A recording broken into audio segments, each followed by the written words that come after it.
Today we're going to go over musculoskeletal, mobility, and safety. First, we have the musculoskeletal assessment. So now we need to look at the patient's history. So have they had a recent weight gain, even if it's just a small weight gain? The more weight that somebody has on them, it's going to increase that stress on their joints, muscles, their tendons, and ligaments. Are they coming in with any difficulty chewing? Are they have like jaw clicking or pain in their jaw? This could indicate possibly like a TMJ or the temporomandibular joint disorder. Also, we want to ask about overall muscle, joint, or bone pain. Also, commonly with the bone, joint, and muscle pain, they can have complaints of weakness or stiffness. So this could indicate multiple different things. So first, possibly joint disease, such as osteoarthritis or rheumatoid arthritis, possibly a muscle or tendon injury, certain bone disorders like a fracture or osteoporosis. There may be some nerve involvement if they have pain radiating down their leg, so thinking of sciatica. And then there are some systemic concerns such as lupus, Lyme disease, and potentially even an infection. We also want to ask about injuries, current and past. So we want to get that past medical history and past surgical history. If they did have a fracture or an injury of any type, they have surgical intervention. Another unique one is immunization history. So we do want to check the vaccines that the client has had or has not had. So for instance, you have the Tdap vaccine.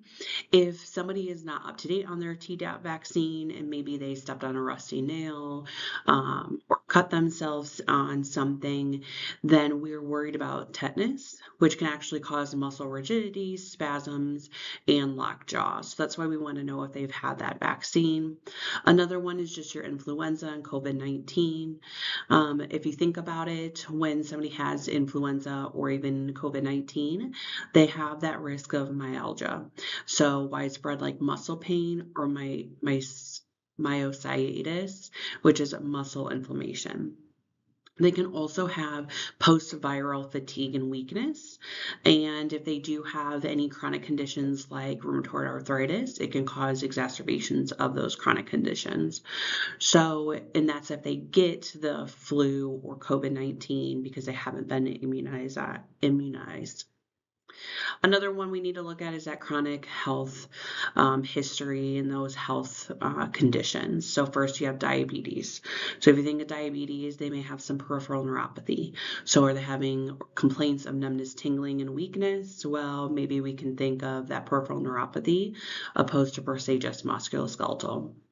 Also, our diabetic patients have poor wound healing, so they're going to have an increased risk of soft tissue infection, osteomyelitis, which is a bone infection. So those are things you need to think about with a diabetic patient. You also have individuals who may have osteoarthritis or rheumatoid arthritis. So knowing the difference between those two as well. So what's the difference between osteoarthritis and rheumatoid arthritis, or RA, as I may refer to it? So osteoarthritis is more of a degenerative, like wear and tear, whereas rheumatoid arthritis is going to be more of an autoimmune inflammatory disease. With osteoarthritis, you're going to typically have, it's going to be a gradual onset, and usually it'll only occur after about 40 years old. Of course, there's, outliers, but typically it's in your older population, whereas rheumatoid arthritis can really affect any age. Both osteoarthritis and rheumatoid arthritis are common in women, or more common in women than in men.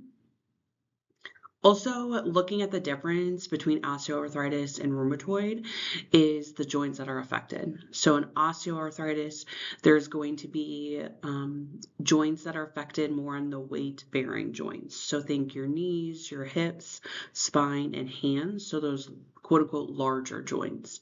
Whereas rheumatoid arthritis is more like a symmetrical involvement, so it will happen bilaterally, and it's typically on the small joints. So small joints in their hands, wrists, and their feet.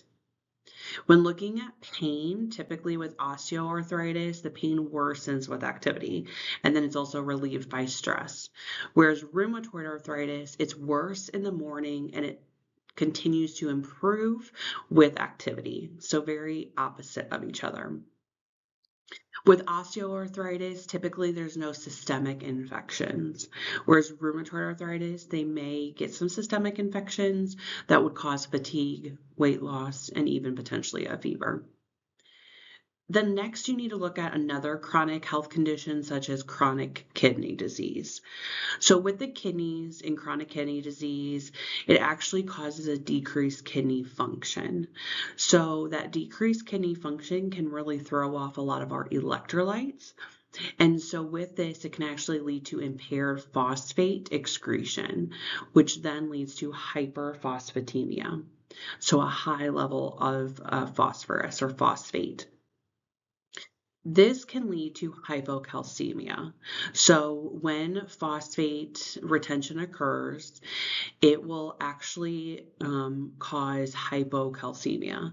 So hyperphosphatemia and hypocalcemia, they kind of work inversely. And then that also, with that phosphate retention, it does impair the vitamin D activation, which helps with that calcium. So as I said, it can really cause and lead to multiple different electrolyte imbalances. Chronic kidney disease can.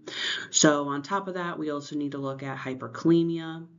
That can also affect the muscle function, leading to weakness or cramps.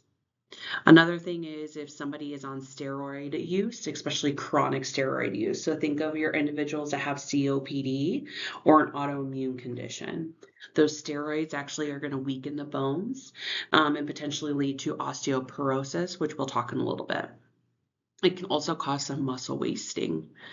Do they have a history of any neurological conditions? So think stroke, MS, Parkinson's disease. These can cause multiple different musculoskeletal symptoms. So muscle weakness, rigidity, that abnormal gait, balance concerns, that kind of ties in with neuro from last week, and potentially some contractures. Also, if we have a female patient asking about menopause, so our menopausal individuals, they have a decreased amount of estrogen. Estrogen actually protects the bone density. So when the levels drop, so when estrogen drops, there is a risk for rapid bone loss that can occur, and then bones will become more fragile. We want to ask about family history because there are several disease processes that can cause or be genetically inherited.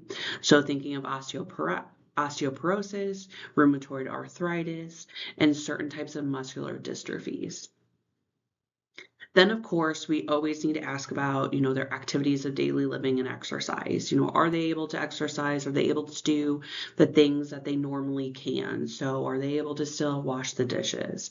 Are they still able to clean around the house, go do errands, or is what they're coming in with causing them not to be able to do these things? Again, asking about medications. So we already talked about like corticosteroids. Also looking at statins. So those are going to be cholesterol lowering medications. Are they on any type of hormone therapy? Because remember, low estrogen can affect our bones. Also, certain psychiatric medications can impact the musculoskeletal system, such as anticonvulsants and lithium.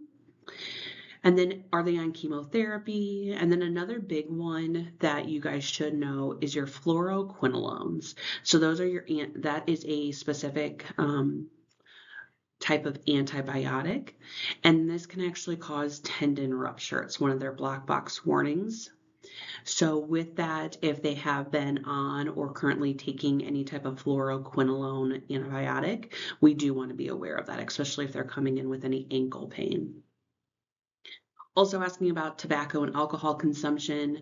Tobacco actually is going to reduce the bone mineral density, and it actually is going to increase that risk of osteoporosis and potentially fractures because it's impairing that calcium absorption. Alcohol consumption, that also is going to decrease bone formation. It actually can cause osteopenia or osteoporosis. And then depending on how much alcohol they consume, there may be what we call alkal alkalotic myopathy. I apologize about that. So alcoholic myopathy, that is going to be where there's like atrophy in their muscles, pain, muscle weakness, that can occur. You want to also assess their posture and asking about that. We typically want their posture to be pretty straight and erect, up and down. Some abnormal or poor postures may indicate some spinal deformities, chronic pain, or joint dysfunction that they're having, and then also muscular weakness or imbalance. We also want to ask about stress, because actually chronic stress can lead to, those tense, tight muscles, headaches, neck and back pain. And then stress can even lead to exacerbation of certain chronic conditions. Think of your rheumatoid arthritis and fibromyalgia. Stress is just going to cause a flare up.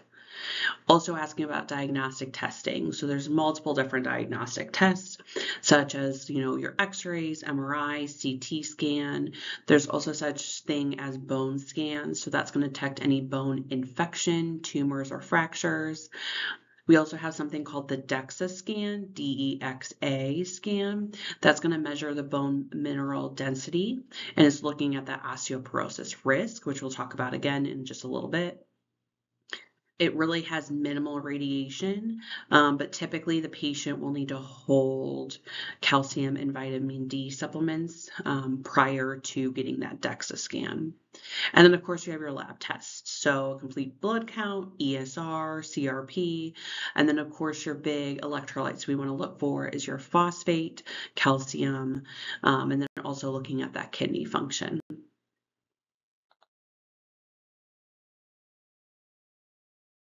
Of inspection.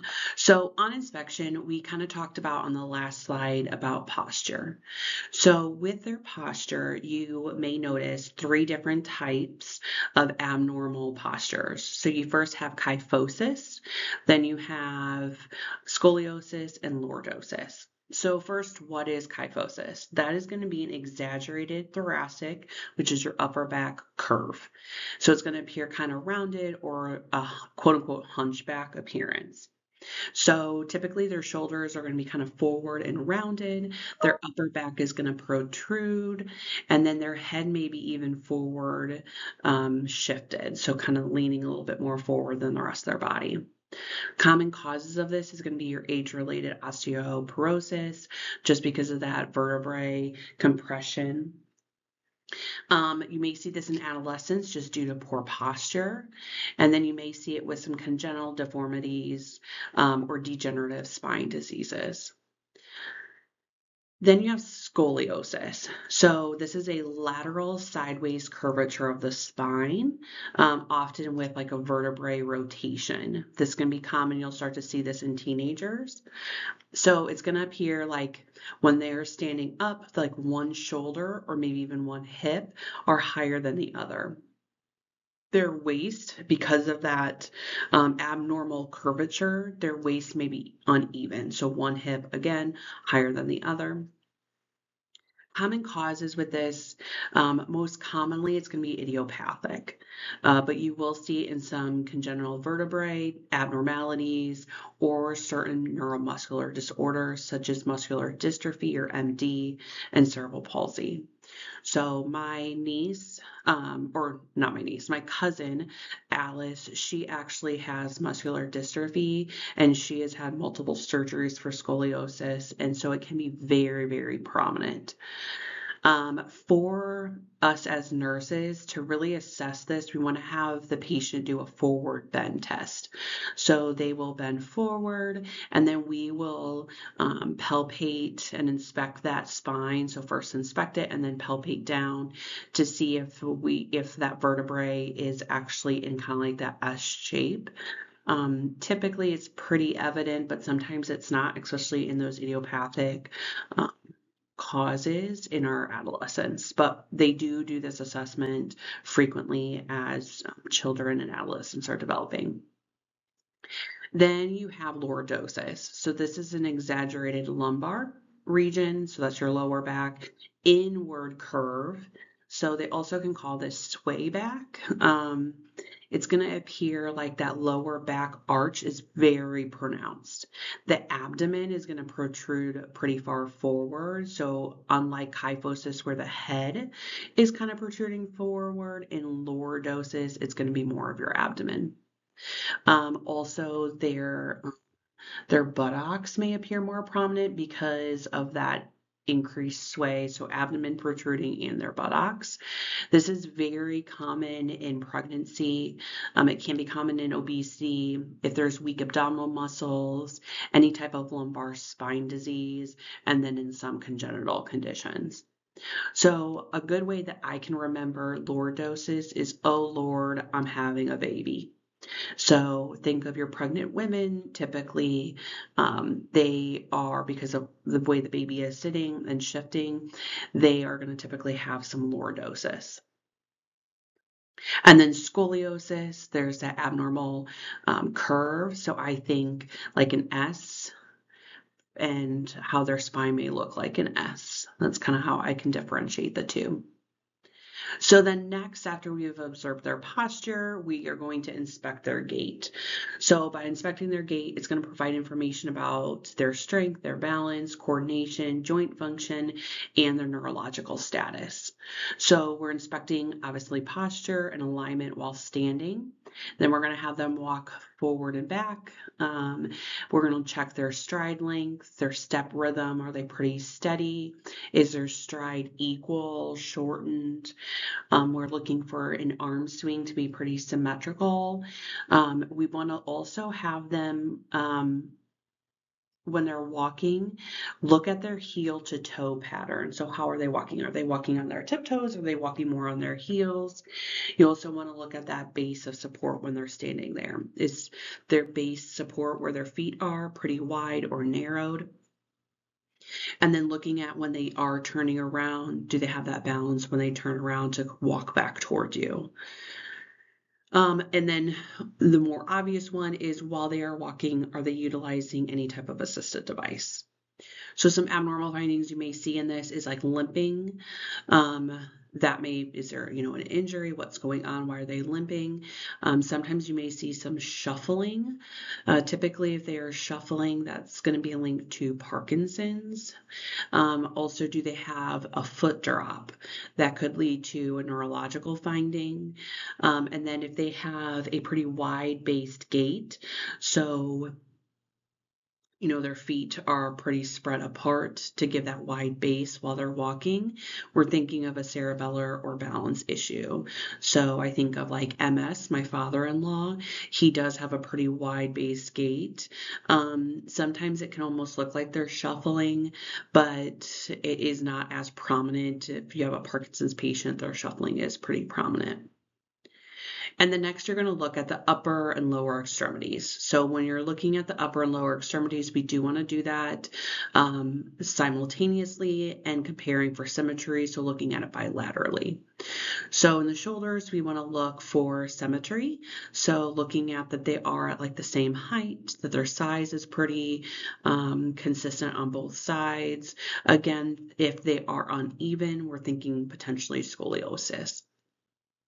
We're looking for any swelling or redness, any muscle bulk on one side greater than the other.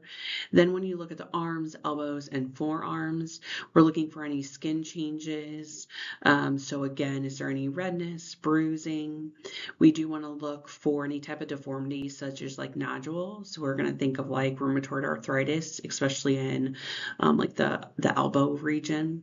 Looking at that muscle tone, and again, looking for any type of swelling at the joints. When we move down, we're going to look at the wrists and hands. Again, looking for any joint swelling that could indicate any osteoarthritis or rheumatoid arthritis. Looking for tremors, contractures. Some abnormal findings you may see on those upper extremities when you're inspecting would be some muscle atrophy. So that is when the muscle is not being worked as much. So maybe Typically, like your dominant hand that you write with may have a little bit more muscle than the opposite arm that you're not as dominant on. That is going to be normal as long as it's not overly exaggerated. We're looking for overall swelling. Again, that redness. We're looking for symmetry. Are there any tumors or anything that's abnormal? You're going to do pretty much the same thing on that lower extremity. So looking at the hips, are they symmetrical? Again, if one hip is pretty high compared to the other one, we're thinking of what? What type of posture? Is it kyphosis, scoliosis, or lordosis? So if those hips are uneven, we're thinking, ooh, is there some scoliosis going on? In the thighs and the knees, you want to look for alignment, again, swelling, bruising, muscle symmetry, any surgical scars, and then looking at the position of the patella on both legs. Then you look at like the lower legs, ankles, and feet, looking for any type of deformities, which we'll talk about in those feet, such as bunions, hammer toes. We'll talk about that in a few slides.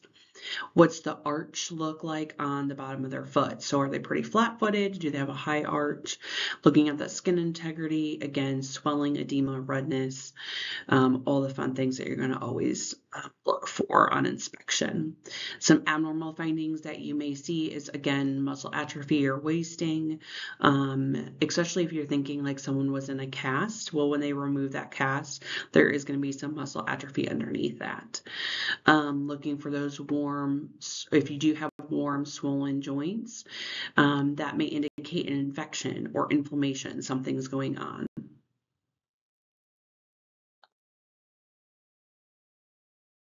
Next up is palpation. So we as the nurse are going to evaluate for any tenderness or pain while we are palpating.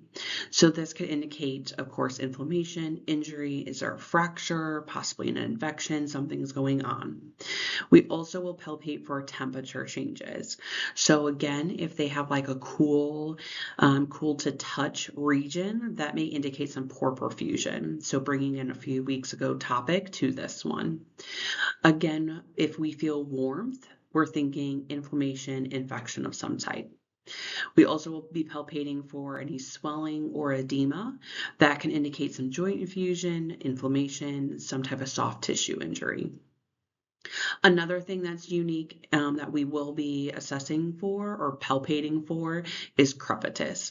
So this is like a crackling, grating sensation felt over joints or bones. This is typically seen in osteoarthritis or in fractures. We're also going to be palpating for muscle tone and masses, joint alignment and stability. And then we go into your temporomandibular joint and have them close their mouth. You will put it on that temporomandibular area in the region like you see in the picture, have them open their mouth and close it. And if you palpate any type of like popping, that could mean that they do have some TMJ. Next, you want to palpate down that spine like we talked about with your different posture abnormalities. So you will palpate down their cervical, thoracic, and lumbar. You're looking for some symmetry again, making sure that that spine is, straight and aligned, or if there's any abnormalities. Again, you want to palpate those upper and lower extremities, the same areas that you're inspecting. So their shoulders, arms, elbows, wrists, hands, and fingers, their hips, knees, ankles, and feet. And again, assessing for all those things that we just talked about, asking the patient if they have pain or tenderness, will help guide you further into your musculoskeletal assessment. And then you have range of motion. So we've done inspection, we've done palpation. Now we want them to do range of motion. So what is range of motion? This is going to assess the patient's ability to move joints through their full available range. So we want to do this to evaluate their joint function, muscle strength, assess their flexibility, see if there's any pain or tenderness, and then if there's any mobility limitations. So you have three different types of range of motion. So you have active range of motion. This is where the patient independently moves a joint through its full range of motion without any assistance. So this is when we ask the patient to rotate their neck from side to side. So look right, look left. This is going to be done through active range of motion. If we have them flexing their knee while sitting, this is also another example. Then you also have active assisted range of motion. So this is the patient moves the joint with just minimal help from the nurse, therapist, or an assistive device. So it's utilized typically when there is some weakness that is preventing independent movement or full independent movement of that joint. Typically, you're going to see this in like a post-surgical recovery, potentially in your stroke or neurological deficits where they are able to move some, but the nurse does need to help, the nurse therapist or somebody else assisting with this. Examples are, say a patient lifts their arm halfway, but the nurse needs to support the rest of the motion. So they're still doing some of it. We just need to help guide them. And then you have passive range of motion. This is where the nurse or caregiver, physical therapy, whoever it may be, moves the joint for the patient while the patient remains relaxed and they do not assist. So this is really going to assess for joint integrity. We're looking for that ligament and soft tissue flexibility. And then we're making sure that movement is unaffected by muscle strength. So we want them to be we don't want them to move it. We want to see what the movement does without any muscular strength associated. So this is when the nurse would say flex the patient's knee or ankle. The nurse would lift the patient's arm above their head and asking them to just relax and not help. So we typically, you'll do passive range of motion, especially in like a lot of your ICU settings where you have someone on a ventilator. We want to make sure that they don't get any contractures or get really stiff where they can't then move. So we want to perform those passive range of motion activities on them. We would want to perform passive range of motion ideally every 2 hours, but at minimum, it needs to be at least one time per shift. So why would we want to do these range of motions on a client? So kind of explain some of it.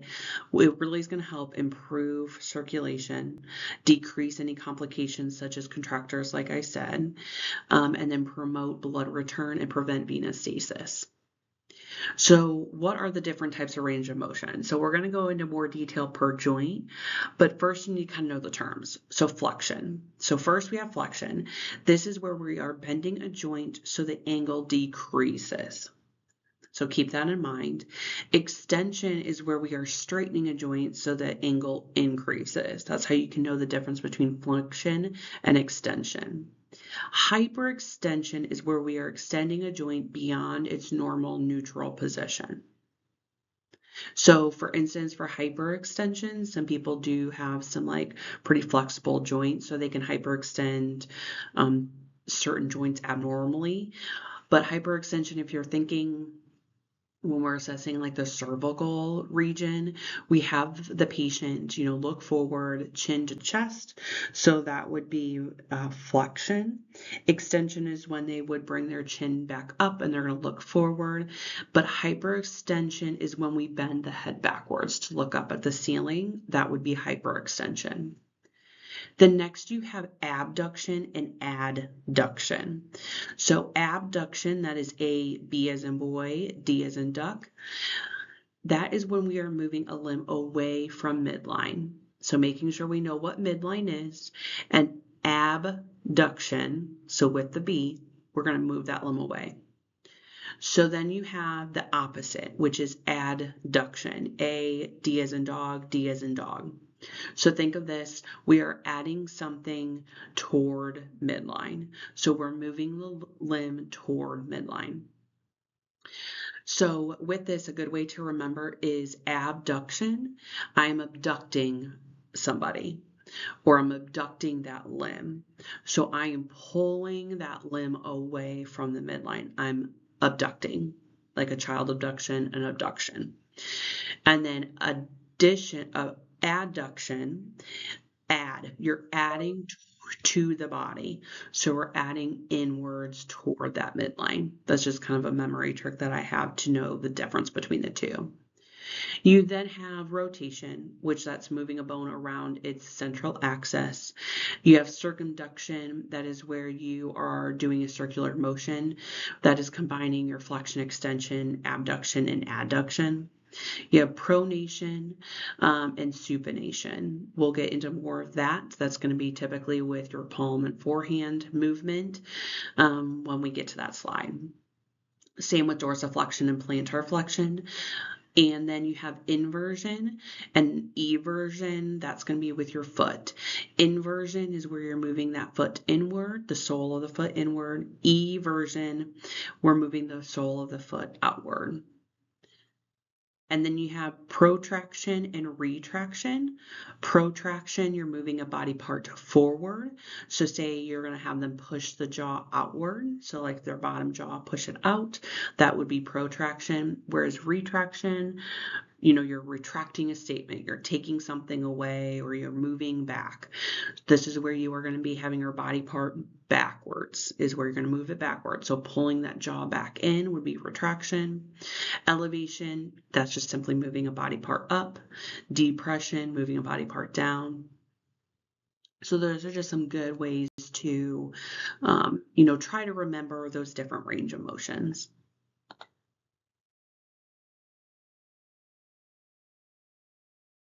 So now we have the range of motion for your temporomandibular joint, the cervical spine, and the thoracic and lumbar spine. So with this, I did add some visuals because it is kind of hard to verbally go through these things. So first with your temporomandibular joint, you will have them move their jaw from side to side and then protract and retract. So try to stick their jaw out and then back in. I will attempt to do some videos and update those into Canvas to really help with those visual learners out there to show the different range of motion for all of these. Then you have your cervical spine. So your cervical spine, there's images off to the left to show the different flexion, extension, lateral bending, and rotation. Then you have your thoracic and lumbar spine, which is over to your right. So that image shows flexion, extension, lateral bending, and rotation. Again, with rotation though, it doesn't show it in this picture, but us as the nurse, we do want to hold onto their hips and then have them rotate. Why we want to do that is typically because when people are doing that rotation movement, they want to move their hips as well, but we want to not assess the hip joints at this point. We just want to assess the thoracic and lumbar spine.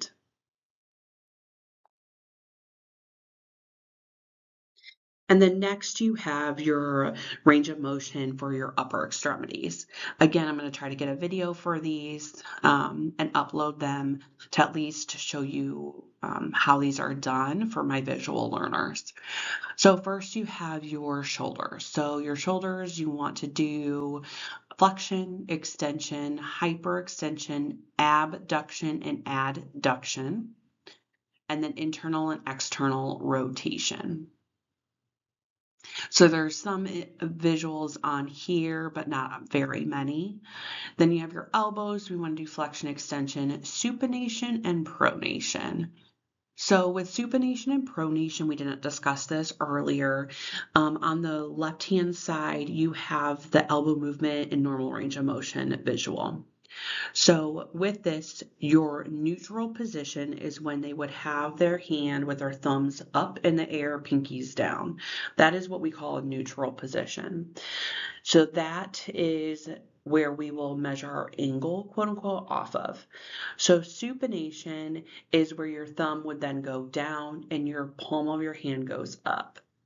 Whereas pronation, your thumb will go down and then your palms will go down as well. So with this, how I remember supination is soup. Literally soup. How can you pick up soup? You would have to have your palms up to hold your soup. So that would be supination. Pronation is where it goes down, just the opposite.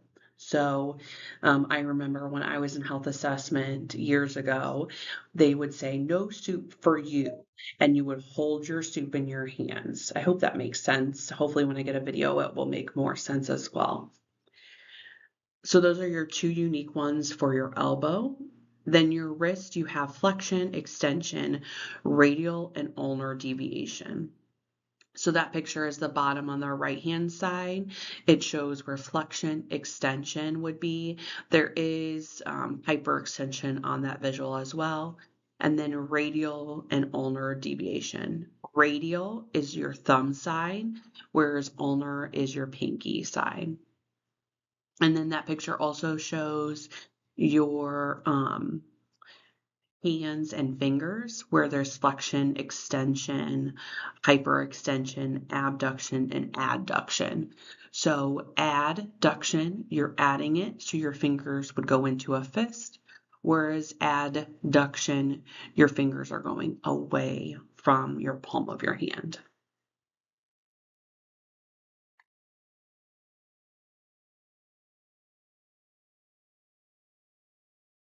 Then lastly, you have the range of motion for your lower extremities. So we will do hips, which is the little skeleton image. You'll do flexion, extension, hyperextension, adduction, abduction, and then external and internal rotation. And then for your knees, you'll do flexion and extension. Very rarely can someone do hyperextension. That's why we just don't assess that. And you can see that picture over there on the left-hand side at the bottom. And then we do the ankles and feet. We do dorsiflexion, plantar flexion. Dorsiflexion goes up, toes go up in the air. And then plantar flexion, the toes go down. I think if you have to plant something, you'd have to dig it up, so your toes would go into the ground. That's how I remember plantar flexion. And then you have inversion and eversion. Inversion is when your toes go in toward the body. Eversion, they're exiting, they're going away from the body. And then you have abduction and adduction.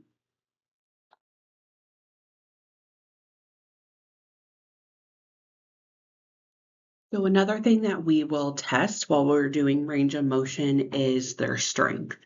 So with this, we will have to grade their muscle strength as well. So this is an example of the grading scale. So it's on 0 to 5 scale. So 0 out of 5 would be no contraction, so they're not able to assist with any type of movement. 1 out of 5 is visible, palpable muscle contraction, but no movement. So we can palpate that muscle moving, but really it's not doing a whole lot of outward movement. 2 out of 5 is movement with gravity eliminated. 3 out of 5, movement against gravity only. 4 out of 5 is when they can move against gravity or against you with some resistance. 5 out of 5 is where they have full resistance against you with their muscle strength. So our quote unquote normal or expected for a healthy individual without any concerns would be a 5 out of 5. So when and where is resistance not ever utilized to assess muscle strength? So this would be any type of cervical or neck movement. So when we do the cervical assessment, we have them say, look to their right, look to their left to get that movement of like that rotation. What we do not want to do is ever put our hands on them during that to have them move against resistance. Why do you think that is? So that would be due to not wanting to cause any type of damage. That's just too sensitive of a region to do any type of resistance. So on the neck, we would never do neck or face. We would never do any type of resistance.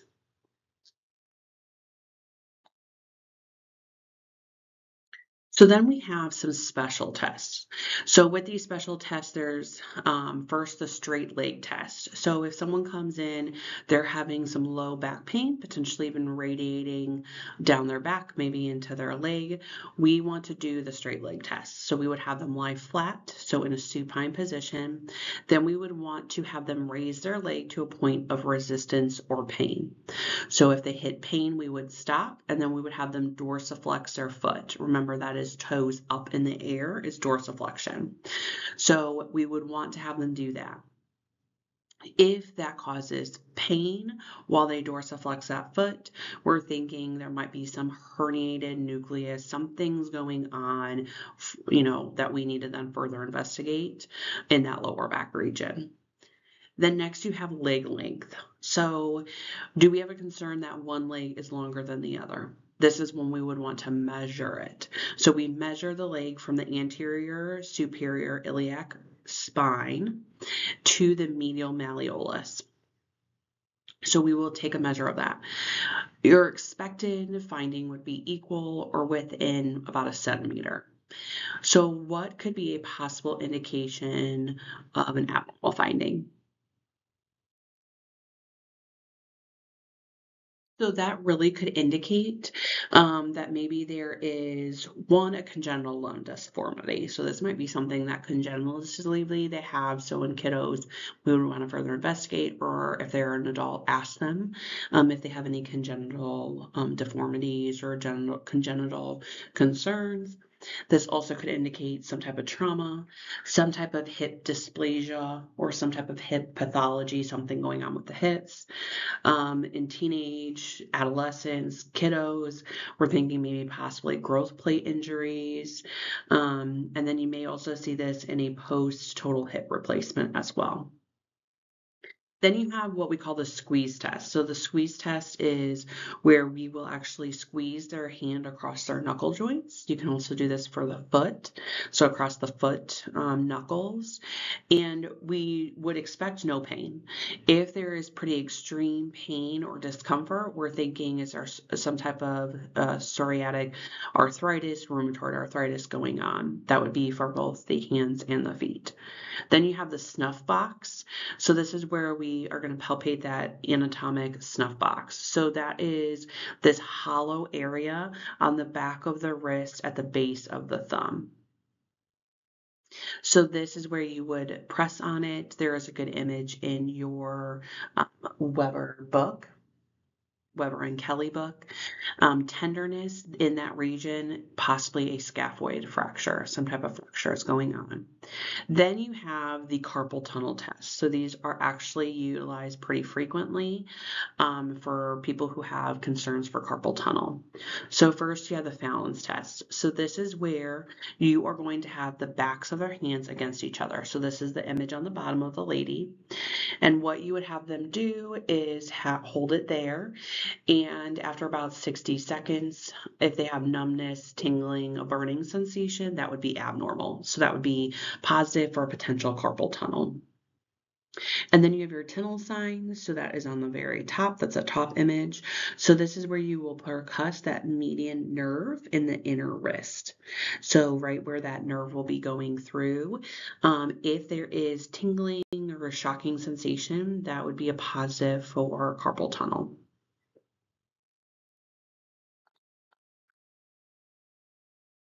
Further special tests are your bulge test, ballottement test, and the McMurray test. So first, what's that McMurray test? This McMurray test is going to evaluate for any tears in the meniscus, specifically that medial lateral meniscus. So or if they are having complaints of like a locked knee or the knee giving in, this is when we would do this.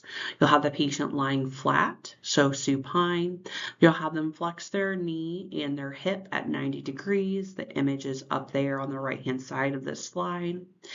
The thumb and the finger will be on either side of the knee, as you can see in the picture as well. And then your other hand will rotate that foot in like a figure-8 motion. If you hear or feel any like clicking or popping, if the pain has any pain, that would be a positive. So again, what could that indicate? If a patient has a positive McMurray test, then we're thinking a tear in their meniscus. So then what's the bulge test? What's the difference between these? So they're both knee exams. Bulge test is if somebody has we're checking for small amounts of fluid, whereas ballottement, if you think about it, it's a larger word, and we're looking for large amounts of fluid. So either one of these can be done for swelling that is presented in the knee. When we're doing the bulge test, it's really because of assessing and checking for the small amounts of fluid, we're looking to see, is this an accumulation of fluid that we're seeing in the swelling, or is it a soft tissue swelling? So is it the tissue or is it fluid? You'll have the patient lie flat, so again, supine. You'll stroke the medial side of the knee upward. So like in this image, upward 3 to 4 times, and then press on the lateral side of the knee. And you're gonna look for a bulge on the medial side of the knee when you press that lateral side. So if you see the bulge, then that's an accumulation of small amounts of fluid. The ballottement test, again, you're checking for large amounts of fluid. So you'll have the patient lie supine. You will press firmly with your thumb and index finger on each side of the patella, so of that kneecap. Once you do that, you will then push down on the patella. And if you feel this like fluid or wave or a click, that's a positive sign. So that means there is a large amount of fluid present.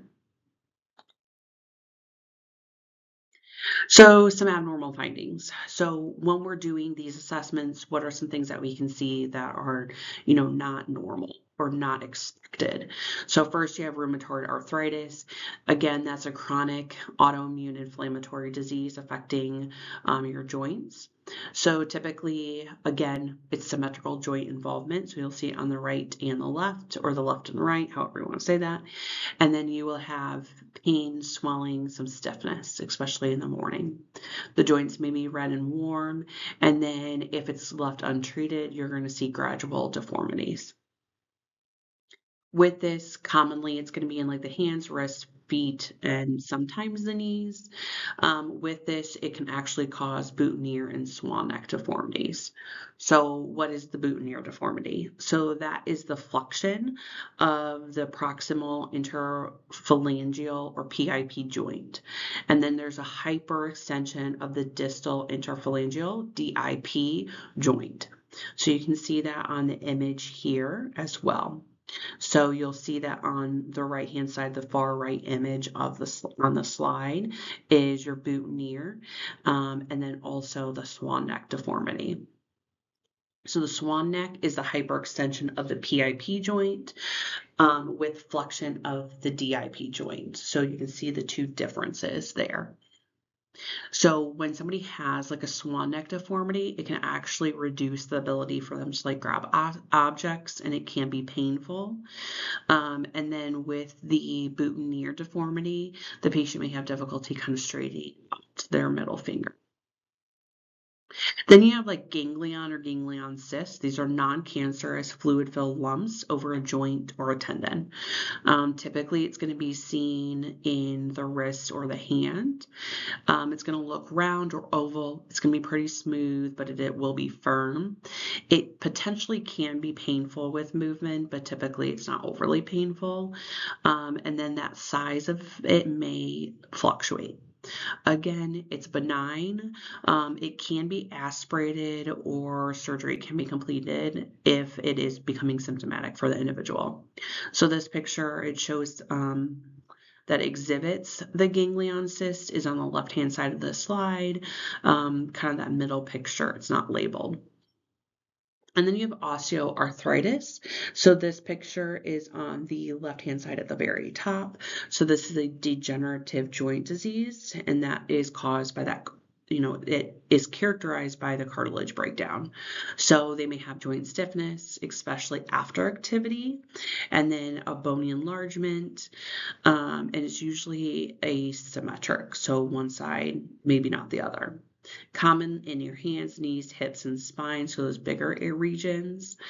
And then the difference is that osteoarthritis is degenerative, and remember, rheumatoid arthritis is autoimmune.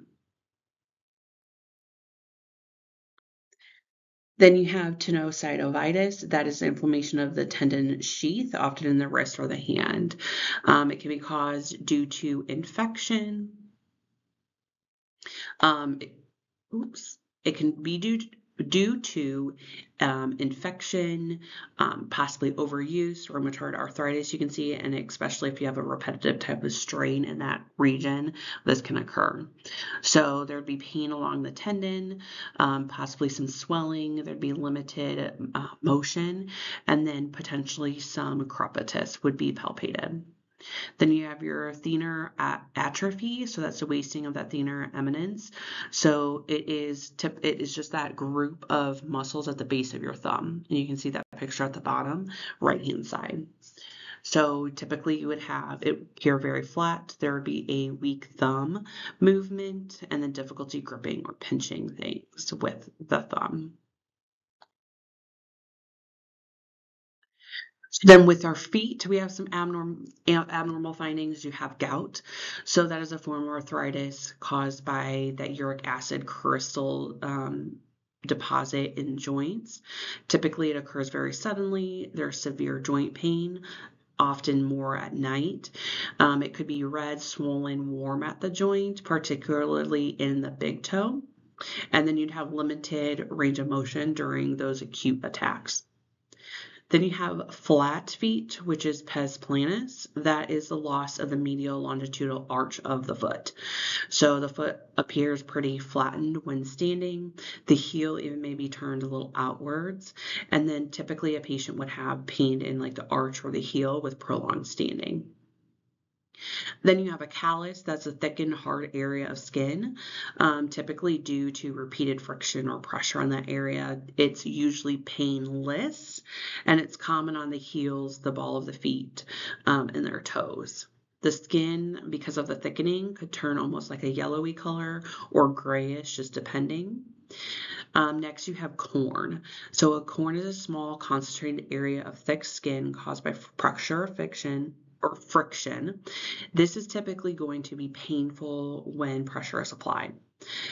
So it may be hard or soft. Soft corns are typically going to be the ones in between your toes. And then you have your hallux valgus, aka a bunion. So this is going to be a lateral deviation of the big toe with medial prominence at the first metatarsal phalangeal joint. So this is where they have a visible bump on the inner side of their foot, kind of by their big toe. It's typically going to be painful. You may see some redness or swelling over that joint, and it can cause overlapping toes. So there is that image of the stages of a bunion. Then you have a hammer toe. So where that is different, make sure you do look at the image below the bunion. That is your hammer toe. So that is flexion deformity of that PIP joint that we discussed earlier, but in the hands with extension of the DIP joint in a toe.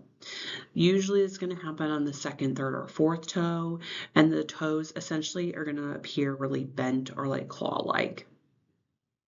This can actually cause corns or calluses on the top of those joints or on the tip of the toes.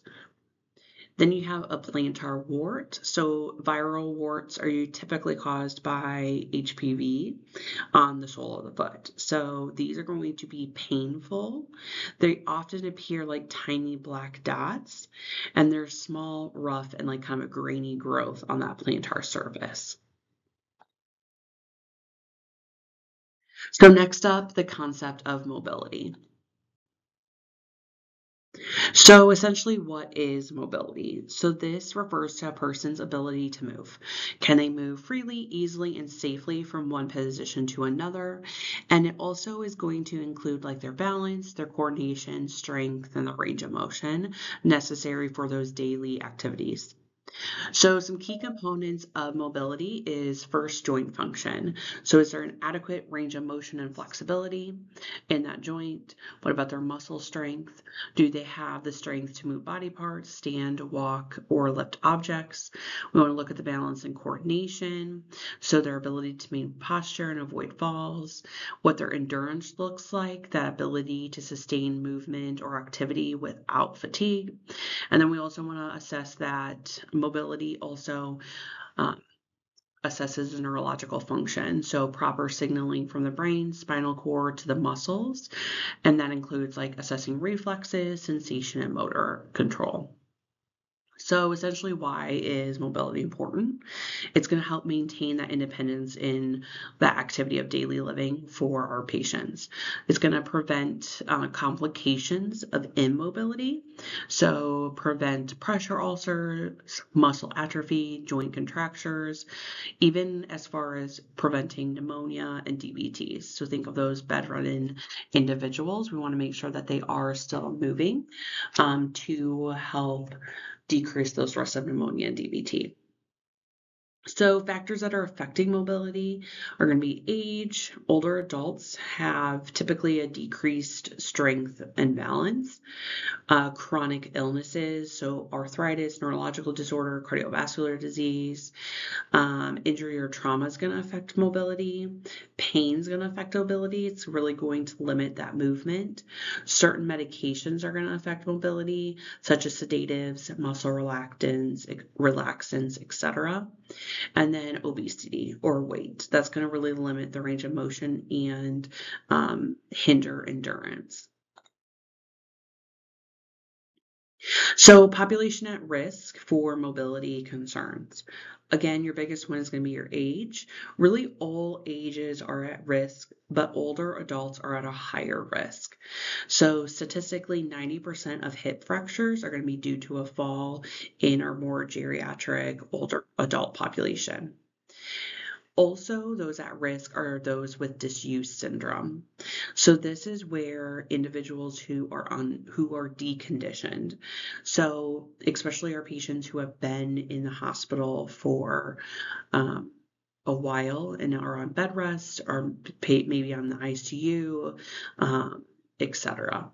So this is a really good image. It shows the bed rest cycle of weakness. So essentially, it's always good to know that one day in the hospital and one day on bed rest in the hospital is equal to 3 days of quote unquote bed rest at home. So this picture deciphers like, okay, after 4 hours of bed rest, muscles are already going to start to deteriorate because you're not moving, you're just lying there. One day on bed rest results to about 1.3 to 3% loss of muscle strength.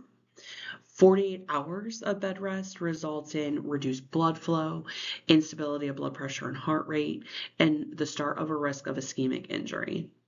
And then it goes all the way up to 3 to 5 weeks of bed rest. That's almost half of normal muscle strength is gone. And then your GI tract starts to slow down. So there's a lot of effects of disuse syndrome, and that it can not only affect mobility, but other systems as well. So subpopulations at risk, these causative factors, so things that could affect mobility. So neurologically, if somebody has a brain injury, spinal cord injury, or even peripheral neuropathy, so our diabetic patients, that can actually cause them to have an increased risk of mobility concerns. Same with musculoskeletal. So think anything with bones, joints, muscles, specifically osteoporosis, but even if they have a broken leg, a joint infection, a muscle tear, that's going to affect or put them at more risk for mobility concerns. Cardiac and pulmonary disease can cause fatigue and shortness of breath. And then additional factors is, and we've talked about this, if they have pain, obesity, if they have an invasive procedure that requires bed rest, and of course, if they have a history of falls. So we always want to then check mobility and activity tolerance with our patients. We definitely want to look at pre-admission tolerance, or as soon as they get to the hospital, to really assess, what was their baseline, what is their baseline when they come into the hospital. So first, assess mobility and activity tolerance. Are they able to lie down? Are they sitting? Are they able to even transfer to a chair? And can they walk? Then we want to assess for independence. So are they able to do those activities, walking, transferring to a chair independently, or do they need some type of assistance, whether that's another person, or if it is like a piece of equipment. If somebody is immobile, then we want to make sure that we are checking range of motion. If we can we assess muscle strength? We want to check activity tolerance and continue to do so to try to progressively get them more independent. And then, if immobile, what type of mobility aids do we need to utilize? And then what's their posture and alignment? So with this, if somebody is immobile, we do want to perform range of motion at minimum once a shift. Ideally, it would be about every 2 hours though.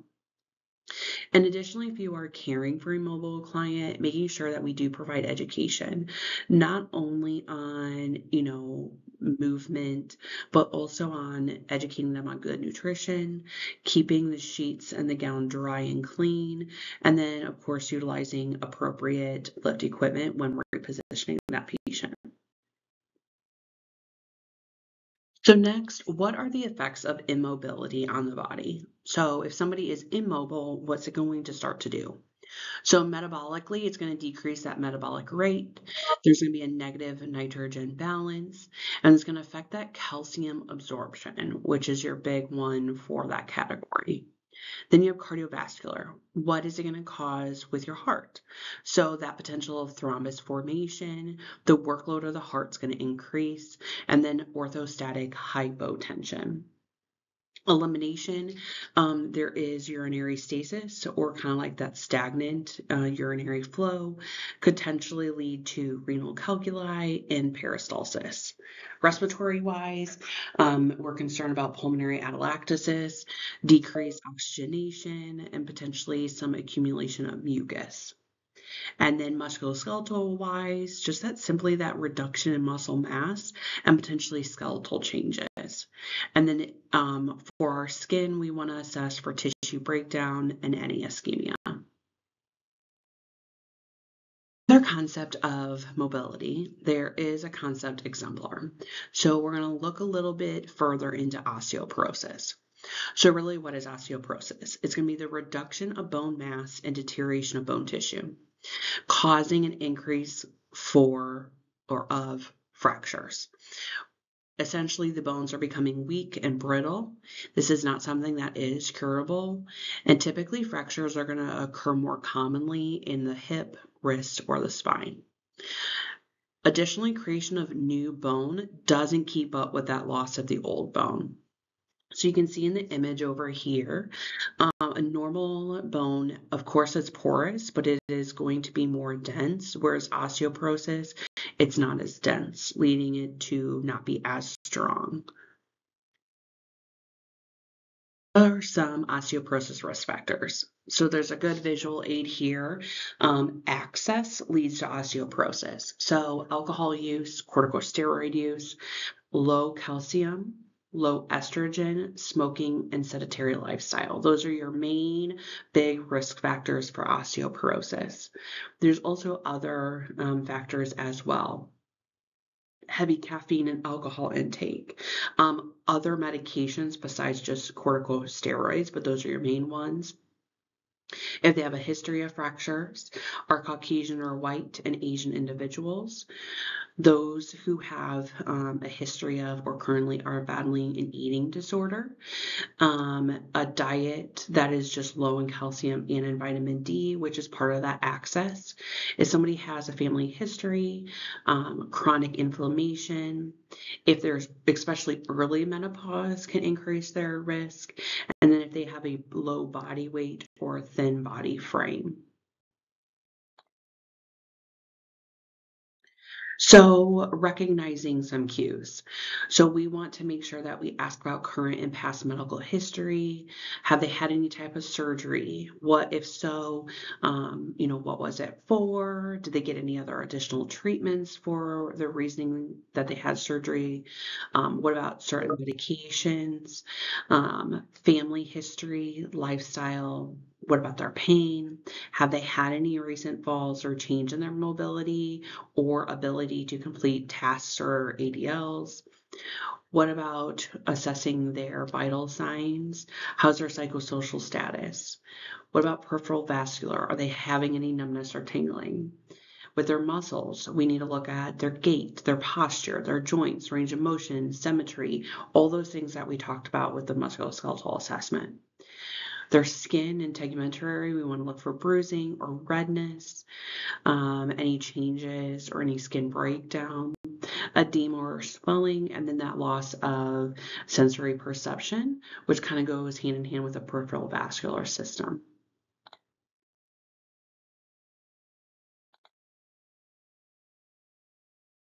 So next, what are some osteoporosis diagnostic tests and screening? So we kind of talked about this earlier. We want to do some imaging, like an X-ray, that's going to look at the integrity of the bones, be able to diagnose a fracture. You have your CT scan and MRI that's going to evaluate and identify any soft tissue or body abnormalities. Your MRI, though, is going to be the most efficient an effective way to evaluate soft tissue. Then you have your bone density exam, and that's going to really evaluate the bone uptake of this radionuclide material. Which you can kind of see over here on the right is just an example of that bone mineral density exam.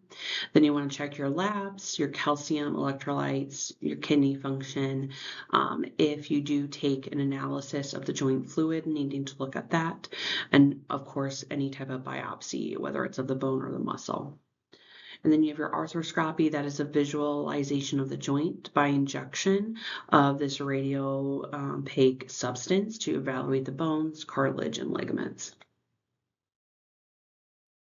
So some patient education. First, with exercise, you don't want them to avoid exercise. You want to encourage movement.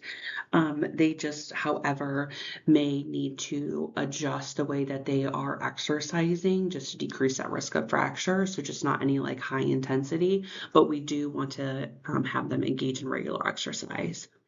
Their diet, we want to make sure that they eat fruits and veggies, that they have a well-balanced diet that includes foods that are good for bone health. So making sure they get enough calcium and vitamin D, increasing that intake. Lifestyle modification. So if they're smoking or consuming alcohol, reducing that. And then supplements, there are some certain supplements like vitamin D, calcium that they can take to assist with this. And then estrogen replacement therapy for our menopausal women who have low estrogen. And then what's the treatment for osteoporosis? So pharmacological therapy includes anti-inflammatory agents. That's going to help, of course, reduce the inflammation. Your corticosteroids are going to help as well, even though long-term use can cause osteoporosis. Analgesic and muscle relaxers can be given. That's going to help reduce that inflammation and eliminate any type of muscle spasms that may be occurring. And then you can also do some surgical interventions. So again, the arthroscopic procedures, potentially open or closed reduction if there's fractures that have occurred due to osteoporosis, potentially an amputation, debridement, and spinal fusions.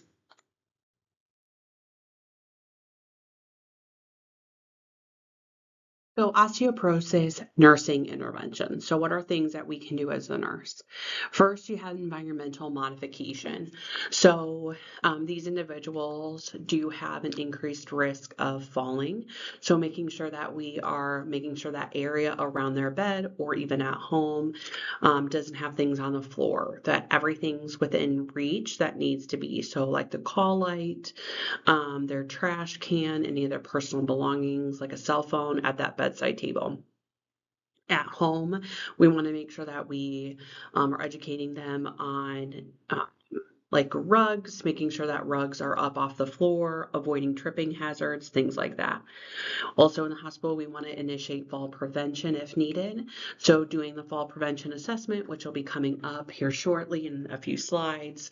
If they are a fall risk, having the band on, putting the safe like slip resistant socks on, and performing that hourly rounding.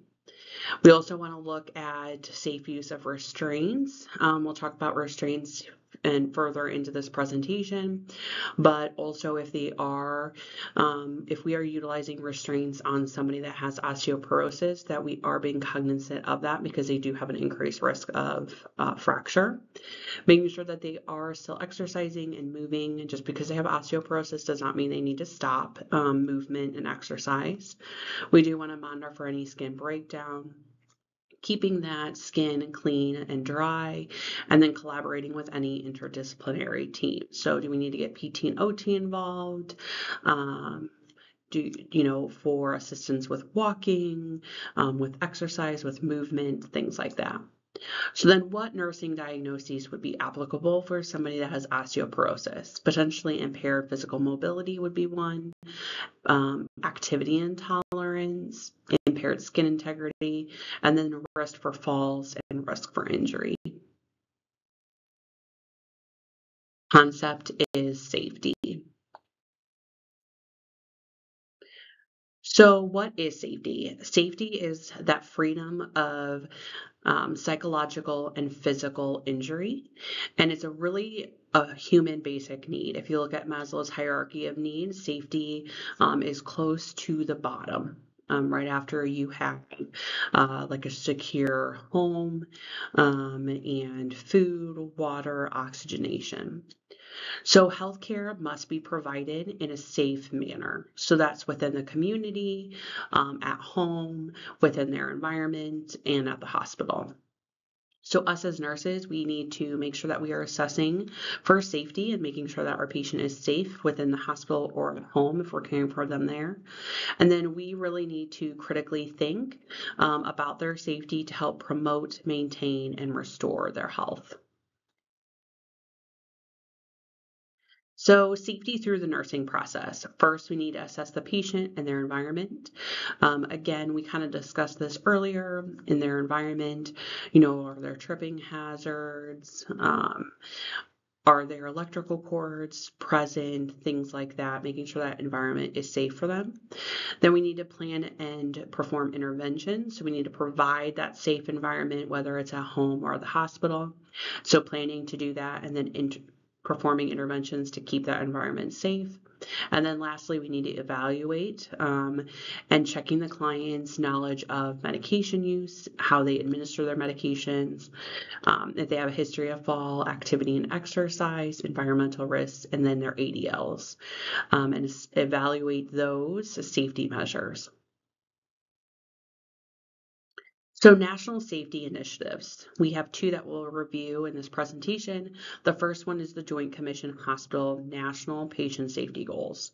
So these are standards that are set for all healthcare institutions. These are going to specifically assist in reducing the risk of medical errors. Then you have QSEN or QSEN, which is Quality Safety Education for Nurses. This is going to be a set of guidelines that's going to minimize the risk of harm to clients and the provider or healthcare professional. And it's really going to look at the system effectiveness and individual performance of the nurse and medical care. So this is an example of the 2025 Hospital National Patient Safety Goals that the Joint Commission has assigned. So you guys can read through this. So it's going to look at identifying patients correctly. With this, you need to have 2 patient identifiers. So that needs to be their name and their date of birth. Then you have improved staff communication, the use of medication safely. So that's going to be like your 9 rights of medication administration, the use of alarms safely, preventing infection, identifying patient safety risks. Again, this is huge on safety, improve healthcare equity, and prevent mistakes in surgery. So an exemplar for the concept of safety is your medication administration. So you have the 9 rights of med admin. You probably learned this in pathopharmacology, but you do need to know that this pertains even to this course. So when we're giving meds, we still need to check the patient. Again, 2 patient identifiers. Do we have the right patient, the right med, the right dose, the right route, the right time, the right documentation, the reason that they're taking it, the response and that they do have the right to refuse. So defining those characteristics of all these different types of errors that can occur. So these medical errors. So first you have an adverse event. This is when unintentional harm to the client is done by an act of commission or omission. So whether you mean to or not, rather than by the underlying disease or condition of the patient. So this is if a medication is given wrongly, or you give them, or you make any of those errors from the 9 rights. That's an adverse effect. A near miss is an error of commission or omission that could have harmed that patient. So serious harm did not occur. So maybe you gave, you gave them one tablet of Tylenol or acetaminophen opposed to 2 tablets. So it was a near miss. It still caused an error, but it did not harm that patient. No serious harm occurred. Centennial event, this is an unexpected occurrence involving death or serious physical or psychological injury or risk. So when can these occur? These can be diagnostic errors, treatment errors, preventative errors. Error reduction. So how can we reduce errors occurring? Of course, one is patient identification, making sure that we have the correct patient, verifying name and date of birth. And then you have what we call salad drugs. Sound alike, look alike drugs. So for instance, you have hydralazine versus hydroxine. So hydralazine is used for blood pressure management, and then hydroxyzine is your antihistamine. They have the wrong indication. So those ones are sound alike, look alike drugs because they are also spelled similarly. And a lot of the times with these, you'll see like purposeful capitalization within a name of a medication just to help stand out those the differences between the 2 meds. Then you also have your timeout. That's going to be done a lot in the OR and in procedures, doing a timeout to verify that we have the correct patient. We're doing procedure on the correct organ or limb, and going through that timeout process. Needleless systems, so decreasing that needle risk of sticking yourself, also barcode scanning, and then epic documentation. So making sure that we scan our medications in, we're scanning that patient, doing all those double, triple checks. Another one is doing bedside report. This is going to make sure that accurate information is being passed along and verifying information with the patient and their family. Also incident reporting.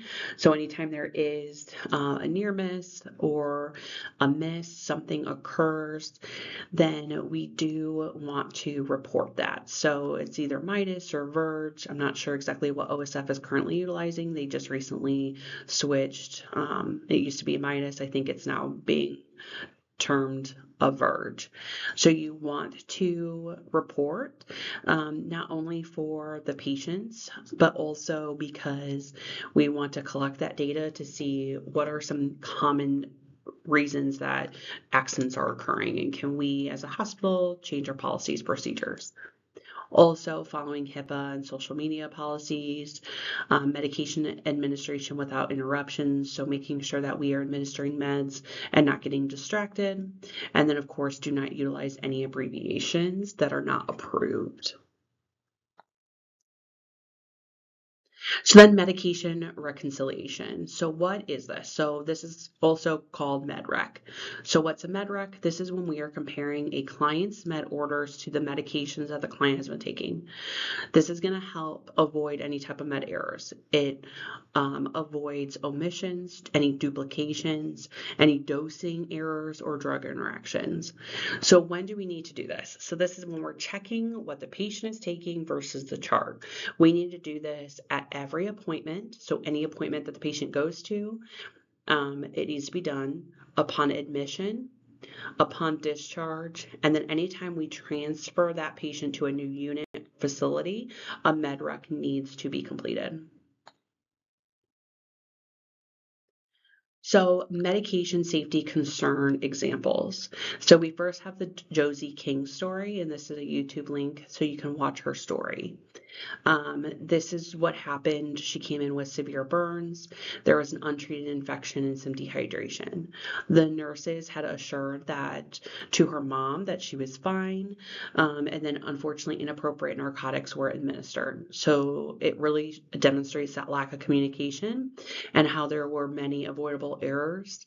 And so following the correct protocols and policies to ensure that we are not administering incorrect medications. Then you have the Rhonda Voigt case. So this occurred several years ago. So this patient had come in, he was improving, and then this patient had to have a final scan. Of course, the patient, this MRI scan, is kind of claustrophobic, so he was very nervous about it and he wanted a sedative med. A sedative med was ordered. Unfortunately, this nurse did not look at the medication appropriately when she was pulling it out. She actually bypassed over 13 safety checks during this whole process, and she pulled out a paralyzing agent instead of a sedative. So essentially this killed the patient, and she was found guilty for criminally negligent homicide and abuse of an impaired adult. She is now at this point out of prison, and she's obviously not practicing as a nurse, but she does go to different conferences and talks about what was occurring and the situation and how important it is to double check medications. So she's really turned this bad incident into an educational opportunity for future nurses and nurses currently. So let's meet Jason Johnson. So Jason Johnson's a 38-year-old male with a history of a DVT. He lives with his parents. He has a cat and currently is working in construction. So over to the left-hand side, we see some discharge orders. Do you see any concerns related to the discharge orders? So make sure you look through this and think through it. We need those 9 rights of medications. So starting from the top, so stop taking these medications at home. So there's none that need to be stopped. But what about allergies? It says same. Well, what were his allergies? We still need to list out the actual allergies. And then new medication to start at home. It says Coumadin 5 milligrams daily. Think about what is missing. How are we taking this? That is going to be your big thing that you're missing there. And then same with your continued home meds. It's very generic on what is being written out. So making sure that we do provide thinking of our 9 rights and really making sure that we include everything in our orders and written out for that patient. So another exemplar for safety is fall prevention. So we do follow a fall risk assessment tool. Currently at OSAP, the fall risk is auto-populated. So we used to have to enter in the risk factors and to get that score, and now it is auto-populated. So a low risk is anything that is less than 25, whereas high risk is anything that scores greater than a 25. So looking at those universal low fall risk. So for those individuals, we want to educate on fall risk factors, utilizing the call light, having that non-skid footwear, continuing to do hourly rounding. The bed needs to always be in that low position. That brakes are on the bed, brakes are on for the chair. Making sure that we do have those upper side rails up so that we do not fall out of bed. But remember, and we'll talk about this here shortly, you cannot have all 4 bed rails up at the same time. That is actually considered a restraint. Then you have your higher level fall risk. So these are going to include all of those universal low fall risk preventative measures. On top of the patient's going to now have to wear a yellow fall ID band, apply and activate bed alarms. There will be a bell sign outside of their room so that you know that they're a fall risk, and then the other ones that are listed there as well. So making sure that we are aware of when someone would be a fall risk. So what are some risk factors for falls? So somebody that has a history of falls, that can actually lead to increased risk of falls in the future. Anybody that comes in with any type of head injury, if you think about that, that can cause confusion, forgetfulness, maybe dizziness, and those are things that can cause falls. Poor eyesight. So making sure if we do have someone that has glasses, that their glasses are at their bedside, so they don't try to get up without their glasses, and potentially fall. Anybody who comes in with any balance or gait concerns or issues, so anybody that has per se like MS, Parkinson's, they're going to be an increased risk. Certain medications, side effects will cause that dizziness, confusion, and that will increase that risk of fall as well. Making sure they're maintaining an appropriate diet and hydration. But sometimes if somebody is overhydrated or has IV fluids running, they may end up having to get up to go to the bathroom more often, and that could put them at an increased risk. We want to also look for lighting, so we want to make sure that that area is lit,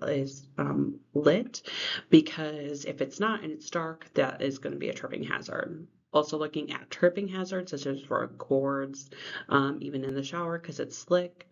Anybody that has dementia, that's going to lead to confusion and that risk for falls. Like I said, sedation, forgetfulness, dizziness, and then like our diabetic patients with peripheral neuropathy, that numbness, tingling in their feet. Management strategies related to falls. So we want to make sure that we are providing patient education, educating the family members. When we're doing this, we're going to talk about those non-skid slippers and shoes, fall wristband, when they need help getting up, why they need to call somebody. Educating to make sure that the family, if for some reason they move the call light, that they put that back by the patient.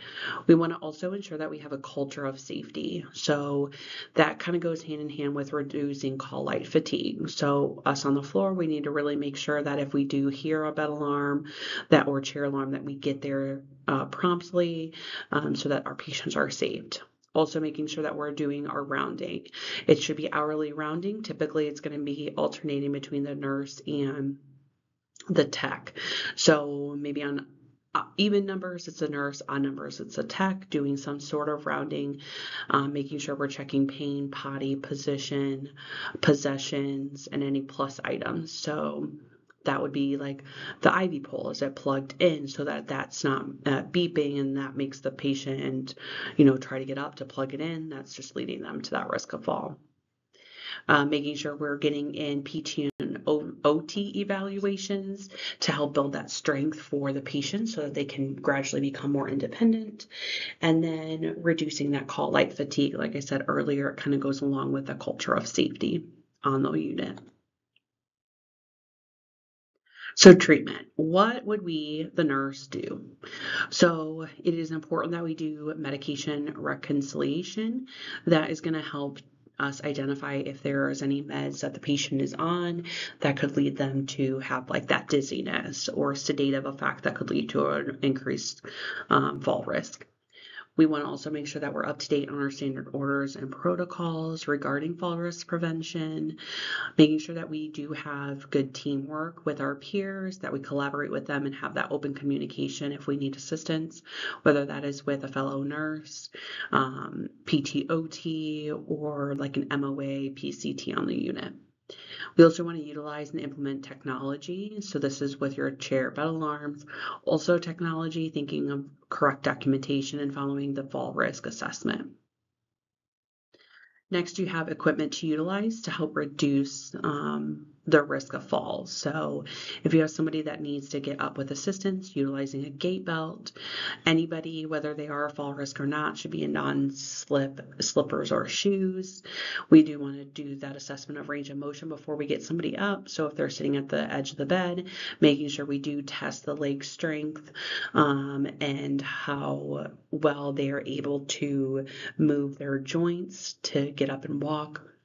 We also want to follow any weight bearing instructions. So if PTOT or a surgeon puts weight restrictions or weight bearing restrictions on them, that we are following them.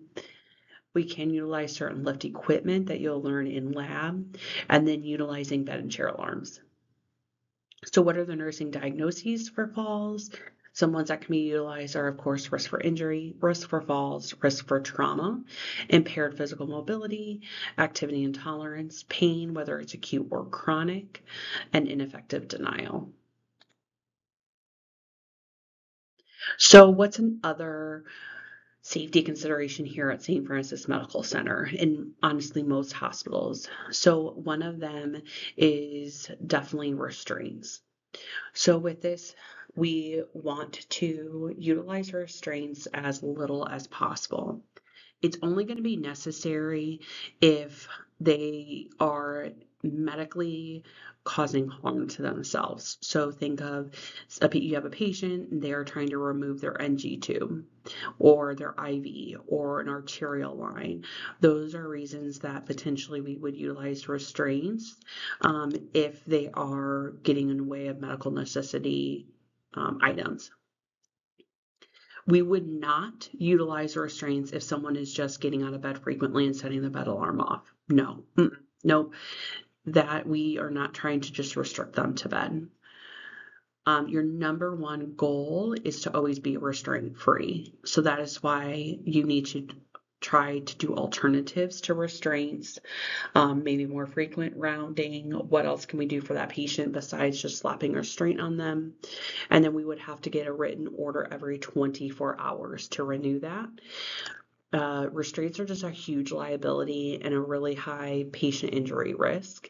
So we do want to closely monitor this. Restraints are not just your physical restraints, but it can also be a medical restraint as well.